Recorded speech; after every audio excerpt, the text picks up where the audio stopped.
Hi. Food licence வாங்கினது 2 விதமான பிஸ்னஸ்க்கு தான். எங்களை மாதிரி ஸ்டார்ட் அப்பில் இருக்கிற எல்லோரும் ஃபஸ்ட்டு ஆரம்பிக்கும் போதே ஸ்டேட் லைசன்ஸ், திரும்பி பேக்கிங்காக 2 லைசன்ஸ் வாங்கிட்டு இந்த இண்டஸ்ட்ரி உள்ளே வருவாங்களான்னு தெரியல. நாங்கள் ப்ரொஃபஷ்னலாக இந்த இண்டஸ்ட்ரியை கொண்டு போகணும்னு நினைக்கிறோம்.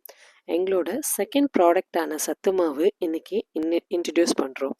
மார்க்கெட்டில் இருக்கிற சத்து மாவு அரோமாவை விட கொஞ்சம் பெஸ்ட்டாக கொடுக்கணும்னு நினைக்கிறோம். இதில் 25 இன்க்ரீடியன்ட் ஆட் பண்ணியிருக்கோம். இது முழுக்க முழுக்க ஹோம்மேடாக பண்ணும்போது டிஃப்ரெண்ட் ஃப்ளேவர் கண்டிப்பாக உங்களால் ஃபீல் பண்ண முடியும். 1 வயசு குழந்தையிலிருந்து 100 வயசு பெரியவங்க வரைக்கும் ஆண் பெண் இருவருமே உங்களின் வெயிட் லாஸ் மற்றும் வெயிட் கெயின்காக இந்த ரெண்டுத்தையும் இதை பயன்படுத்தலாம். இது நார் சத்து, புரத சத்து இதில் எல்லாமே இருக்குது. இதை குடிக்கும்போது உங்களுக்கு செரிமான பிரச்சனை வராது. கண்டிப்பாக எனர்ஜெட்டிக்காக நீங்கள் ஃபீல் பண்ணுவீங்க. உங்களுக்கு இந்த சத்து மாவு தேவைப்பட்டுச்சுன்னா கண்டிப்பாக வாட்ஸ்அப்பில் ஆர்டர் பண்ணுங்க. Thank you so much.